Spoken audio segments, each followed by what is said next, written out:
Well, hello everyone and welcome back to another video of the F1 2020 Drive of the Career mode with Alpine, episode number 54 today for the Canadian Grand Prix of Season 4, round number 7 I think. Yes, but just before we go on, if you haven't yet subscribed, then please do. It's the big red button under the video. It massively helps me out to sustain the channel, and if you are subscribed, then thank you for your continued support. But yes, going into Canada, no R&D going on the car because it's only a short stop between the two. Practice sessions.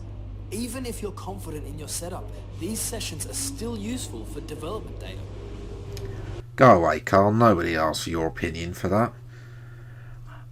It's getting to the point now where we might have to call the police and register a harassment case against him. But anyway, the weather's going to be dry, which is good for us. We still got that major error upgrade. I think we're going to be working to get the other. That was the front one that's failed in the last episode. We're going to work to get.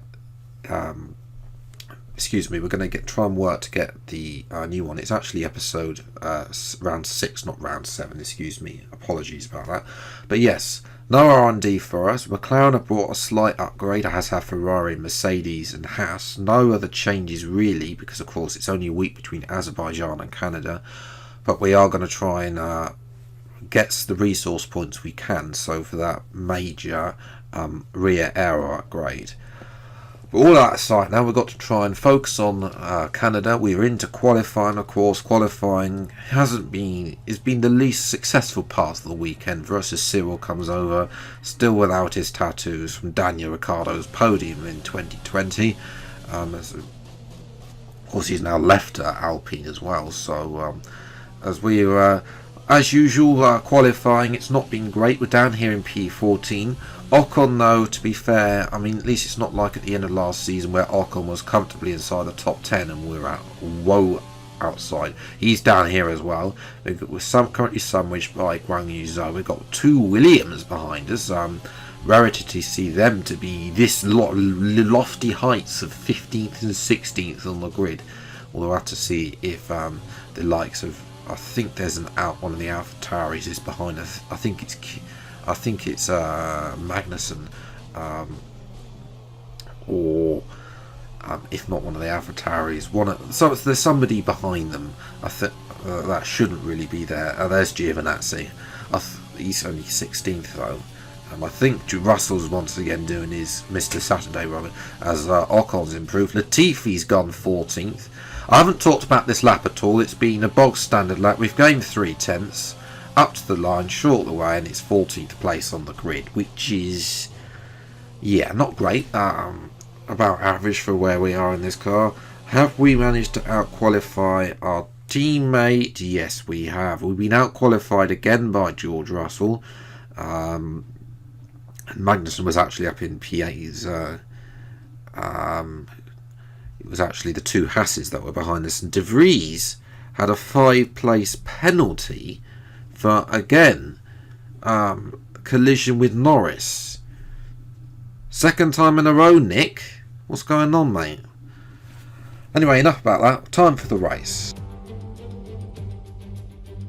We're back once again beside the St. Lawrence River here in Montreal for the Canadian Grand Prix. The event first moved to a variant of this track back in 1978. It was won by none other than Gilles Villeneuve, the first Canadian to ever win his home race, and in whose honour the circuit would be renamed. It's one of the fastest races of the season here at the Circuit Gilles Villeneuve, with around 60% of this 2.7-mile circuit taken at full throttle. There are 14 corners to navigate, the very last of which has its very own infamous history. Could be the cause of a safety car today. Alongside me once again for coverage of today's race, it's none other than the great Anthony Davidson. Why don't we kick off by discussing Kevin Magnussen? Looks like they've got a tough race in store today, as grid penalties from changing power unit components has forced them further down the field. Everyone has to deal with penalties or reliability issues from time to time throughout their career. You just have to suck up the pain and get on with the job at hand. Today isn't about performing a miracle to put the car back where it should be. It's about effective damage limitation. Let's run you through the driver grid order for today's exciting race. Max Verstappen put in a fantastic lap yesterday, and he starts from pole position. And Lewis Hamilton completes the front row. Looking down the rest of the grid, we have Bottas, Leclerc, Alexander Albon, and Gasly, Sainz, Vettel, Stroll, and Lando Norris, Joe, Russell, Renault, and Ocon, Latifi, Giovinazzi, Nobuharu Matsushita, and Kevin Magnussen, Kvyat, and Nick de Vries. Now, it's almost time for lights out, so let's go down to the track.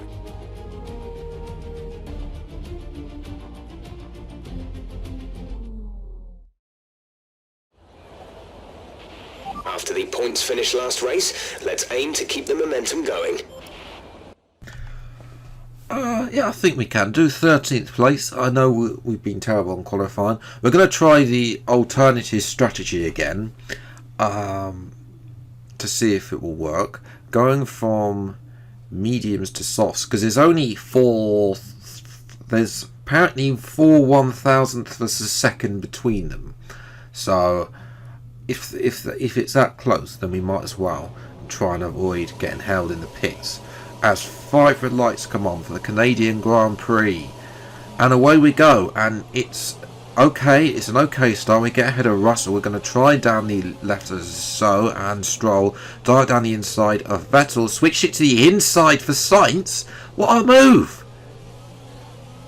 We've forced our way up into P8. The AI caught napping here. We've gone down the inside of Vettel, and then Sainz has taken a wide line, so we just stuck our nose in. He should not have let the door open, and we've gone lean through. As Stroll has followed us through on Sainz. As Albon and Gasly are getting very, let's just say, too close for comfort there, which they won't be doing in 2021. And Albon is looking a little slow. There's a yellow flag behind us. I think it's just for the usual hairpin stuff. It's a false yellow flag, as we're going to easily use the engine and ERS, no DRS, to breeze past Alex Albon, our former teammate in the Red Bull car, and move up into P6. So we're watching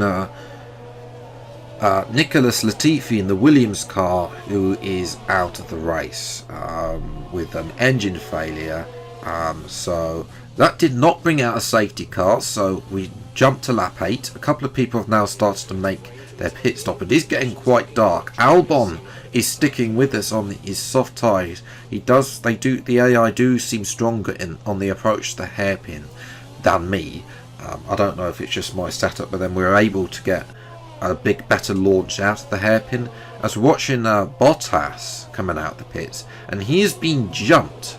Ben Leclerc as well, who was ahead of both Gasly and Bottas, but now Gasly has jumped both Bottas and Leclerc. Bottas has jumped Leclerc as well, and we'll see if we can get in front of the Ferrari. The Ferrari was in the lofty height of a podium, which it can get on there, but we'll have to wait and see. Verstappen on the hard, so that's interesting as well.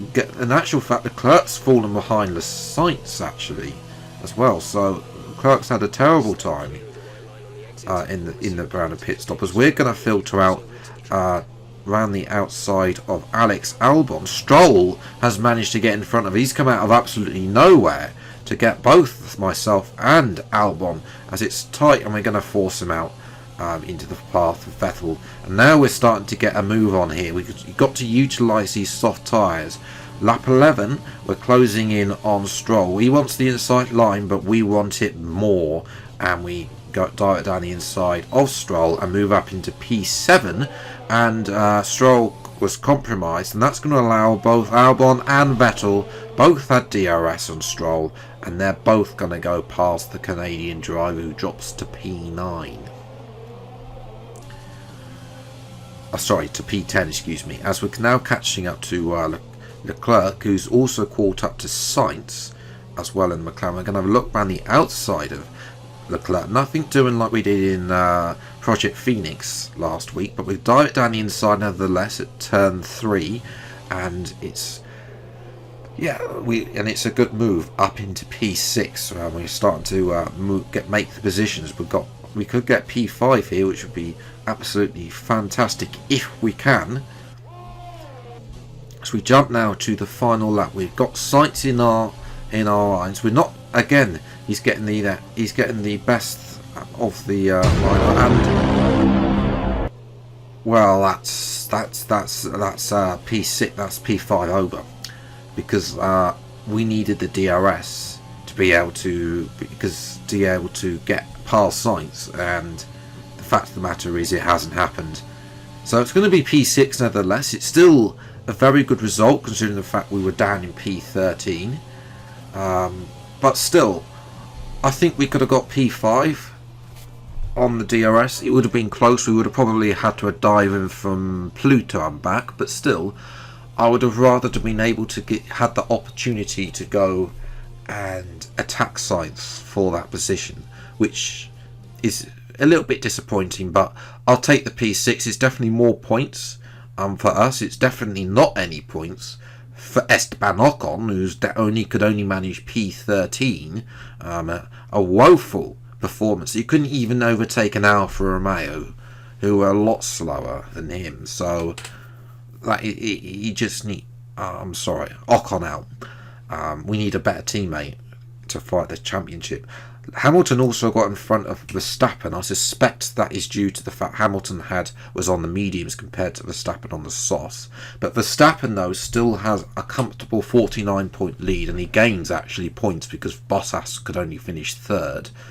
Albon drops to P4, Hamilton up to P3 with that win, and we're level on points now with both Gasly and Leclerc. It is that tight in the Drivers' Championship. Albon that far away. Maybe the likes of Magnussen as well, and maybe Sainz himself, if they start scoring more consistently, can move in. In terms of the constructors, we're still in no man's land though, because Ocon can't score any points, basically. The fans really seem to enjoy that. You made it look easy. You gained a lot of positions during the race, didn't you? Well, we have a power advantage around here, and that was pretty How much do you what think it this was. team will be feeling after that result? I don't know. Norris's AI is just not coded correctly for this game, I don't think. Appreciate your time. Because he gets with Norris's AI, he always gets a bad start, or he qualifies poorly, as driver claim. I also hate when you get to the end of the bar and it doesn't upgrade. But yes, there we go. We now have enough resource points for that major rear aero upgrade as well. We've got a facility upgrade coming in on the engine department as well, so that will be coming in. The front one has come in as well, and that's going to push us back on level terms in terms of aero with McLaren.